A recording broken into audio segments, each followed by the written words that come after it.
Hey, how's it going, guys? BSG Trek Fan 88 here. It is currently still Monday, April 15th, 2013. As pretty much the entire country has seen on the news, read in papers, this afternoon around 3 p.m., the Boston Marathon was basically cut short by a series of explosions. Two explosions that rocked the city of Boston near Boylston Street, near the finish line of the Boston Marathon. It wouldn't be right for me not to talk about this tonight. I'm not going to sugarcoat it in the sense that, I'm not a runner. I will never run in the Boston Marathon. But, I appreciate and respect the dedication and commitment that it takes to run a marathon like that. I mean, it's hailed as one of the toughest marathons in the world, I think it is. You can fill in the blanks. But what's really odd is growing up, I was born in 88, so of course, September 11th, the war on terror, Iraq, this new North Korea threat, which is a little bit more serious than people are taking it, some people. But to have events like this happen 30 minutes away from me, to be reported on sites that I visit every day, CNN.com, Yahoo News, hell, it was talked about on the Rooster Teeth podcast.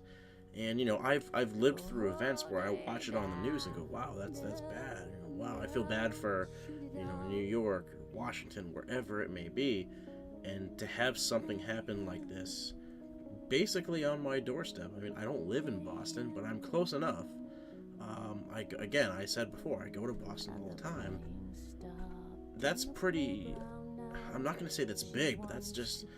It's just hard racking my brain. I mean, I'm used to seeing the pictures that I have seen tonight on events that are happening around the world in places that, for the most part, I will never see.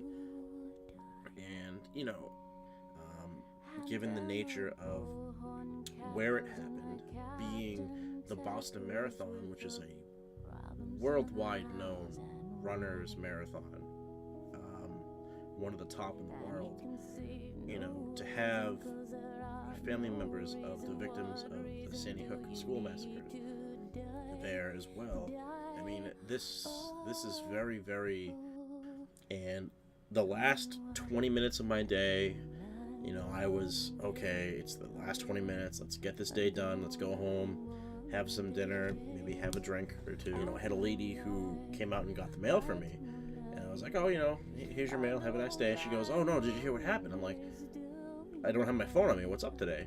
Or what's up, what happened? And she goes, oh, there were bombs at the Boston Marathon. And to be completely honest with you, the first thing that I thought of, besides people that I personally know who live in Boston, but I know they weren't at the marathon, if you're familiar with YouTube at all, Shay Carl, who is a famous YouTuber, vlogger, he was going to qualify for the Boston Marathon. He didn't qualify, but I honestly couldn't think of it at the time. So I was like, wait, he's not there, but is he? No, he's not in Boston. But, when they said bombs or explosions, I was thinking just minor pipe bombs or cherry bombs, just something stupid, something that maybe a couple people might have gotten slightly injured, but nothing too serious, the kind. So when I got home, I took a shower real quick. I got on I put on my PJs, and I sat down on my computer, and holy shit. Again, it's not the worst thing that has ever happened in the history of bombings or civil unrest, but again, to have it happen on a street that I have gone to numerous times, that if I wanted to, I could get in my car right now and drive 35 minutes and be there. My city of Boston. I mean, it's just something that I still can't find words to point out. And all I can think of is, well, I can think of a couple things from The West Wing, but the end of season 1 of The West Wing, when there's a shooting at the president, the president says we don't know the amount of damage done. We don't know the casualties. And he didn't mean the amount of people who were injured by gunfire or killed. He meant the emotional and, the the emotional impact. I mean, there's people who were at the event, who were watching the event, who maybe have been watching this on TV, that are going to be scarred forever, especially those who were right there. I mean, the video that the Boston Globe has, I don't know if that was a Boston Globe reporter or if they just got the rights to the video first.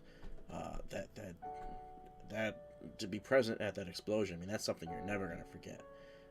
And I guarantee you there are a lot of people who, again, we don't know the full casualty list. I mean, 3 people as of right now have been confirmed killed. We don't know the full impact yet. But I figured I've ranted on long enough here. I had to talk about this because it's my neighborhood, and I think, living in Massachusetts, living in Plymouth, being a vlogger here on YouTube, not necessarily as popular as others, but someone who maybe some of you watch. I had to give my 2 cents, and sorry this has gone on so long, but this is BSG Trek Fan 88 here, signing off. My thoughts and prayers go to the family and family members of those who were directly affected and those who are affected by this horrible incident that will be forever known to the city of Boston and this country. Have a good night.